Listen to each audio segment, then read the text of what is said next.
Bismillahirrahmanirrahim. Assalamualaikum warahmatullahi wabarakatuh. Perkenalkan, nama saya Tri Pandi dengan NIM 21090150149. Program studi akuntansi S1 kelas B. Pada hari ini saya akan menjelaskan tentang S65B pada halaman 334 mengenai laporan laba rugi bentuk tidak langsung dan laporan posisi keuangan. Yang dimana akun-akun dan saldo berikut ini muncul dalam buku besar PT Kantata untuk tahun fiskal yang berakhir pada 30 Juni 2016. Untuk buku besarnya sudah ada di halaman 335. Selanjutnya ada beberapa instruksi. Yang pertama adalah siapkan laporan laba rugi bentuk tidak langsung. Nah, di sini adalah laporan laba rugi untuk PT Kantata untuk tahun yang berakhir pada 30 Juni 2016. Yang dimana di sini adalah penjualan sebesar 8.925 juta rupiah. Kemudian ada beban pokok sebesar 5.620 juta rupiah. Sehingga menghasilkan laba bruto sebesar 3.305 juta rupiah. Kemudian di sini ada beban operasi dan terdiri dari beban penjualan yang dimana yang pertama itu terdapat beban gaji penjualan sebesar 850 juta rupiah. Kemudian beban iklan sebesar 420 juta rupiah. Kemudian beban pemasukan peralatan sebesar 33 juta rupiah. Dan beban penjualan lain-lain sebesar 18 juta rupiah. Sehingga jumlah beban penjualan sebesar 1.321 juta rupiah.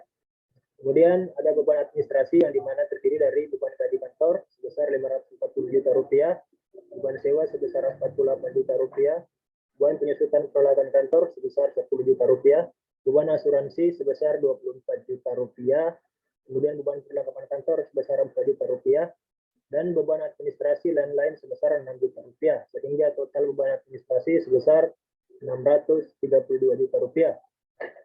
Yang dimana total beban operasional menjadi 1.953 juta rupiah. Untuk laba operasi totalnya menjadi 1.352 juta rupiah. Kemudian di sini untuk beban lainnya terdiri dari beban bunga sebesar 12 juta rupiah, sehingga laba neto menjadi 1.340 juta rupiah. Selanjutnya pada instruksi kedua, di sini adalah siapkan laporan ekuitas pemilik.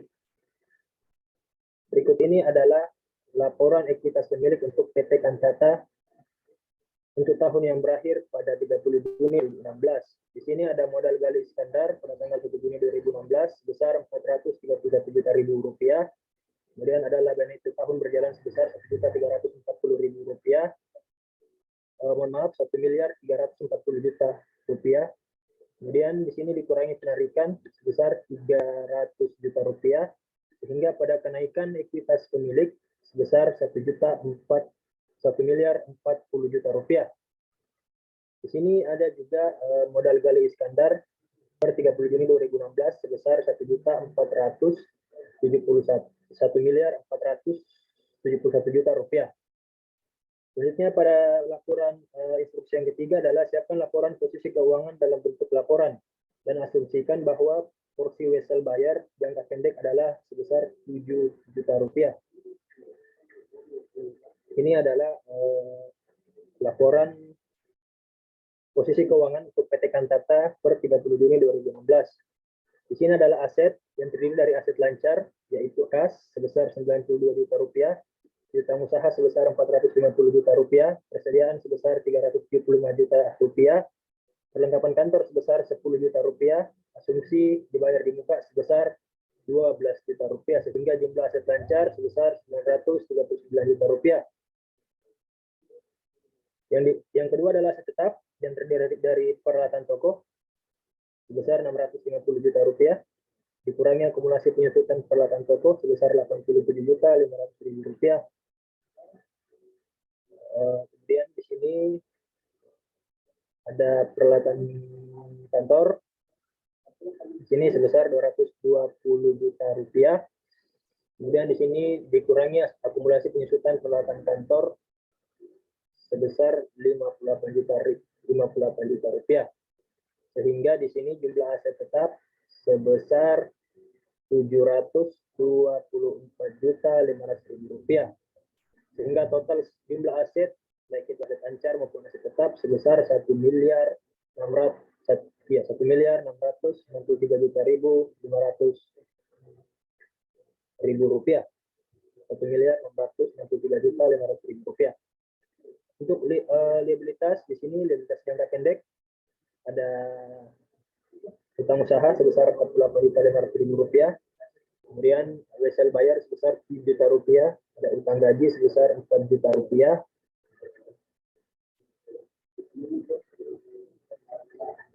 Kemudian ada liabilitas jangka pendek, jumlah liabilitas jangka pendek sebesar 59.500.000 rupiah.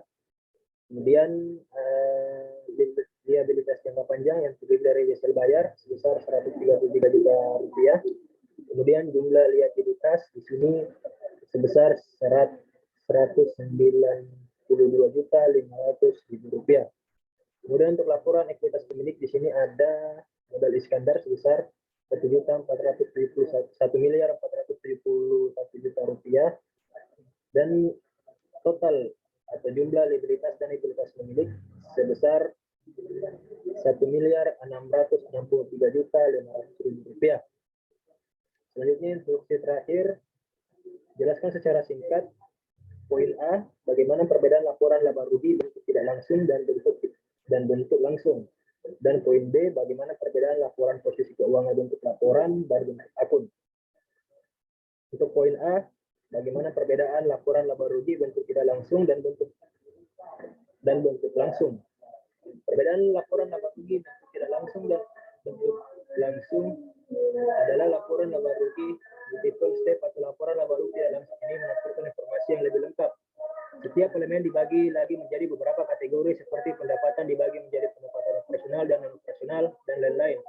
Pembagian ini membuat informasi yang diberikan lebih lengkap, dapat menampilkan laba kotor perusahaan dan pendapatan operasional perusahaan. Kemudian laporan laba rugi single step atau laporan laba rugi bentuk langsung ini memuat data pendapatan, biaya dan laba perusahaan secara sederhana atau dalam satu baris. Bentuk langsung menekankan jumlah pendapatan dan jumlah beban sebagai faktor yang menentukan laba neto. Kemudian yang bagian B di sini adalah bagaimana perbedaan laporan posisi keuangan bentuk laporan dan bentuk akun. Kalau bentuk laporan posisi keuangan stafel adalah laporan keuangan yang disajikan dalam bentuk vertikal, yang mana setiap pos aset akan dilaporkan pada bagian paling atas, lalu diikuti dengan berbagai pos, liabilitas dan juga ekuitas pemilik saham. Yang kedua itu laporan posisi keuangan bentuk akun atau bentuk kontrol adalah bentuk laporan yang mana pos aset, kewajiban dan juga ekuitas pemilik saham akan disajikan secara berdampingan. Berbagai pos tersebut akan disajikan pada sisi kiri dan pada sisi kanannya akan disajikan pos kewajiban dan juga ekuitas. Baik, itulah tadi penjelasan saya mengenai soal S65B mengenai laporan laba rugi bentuk tidak langsung dan laporan posisi keuangan. Terima kasih. Kurang dan lebihnya mohon dimaafkan. Assalamualaikum warahmatullahi wabarakatuh.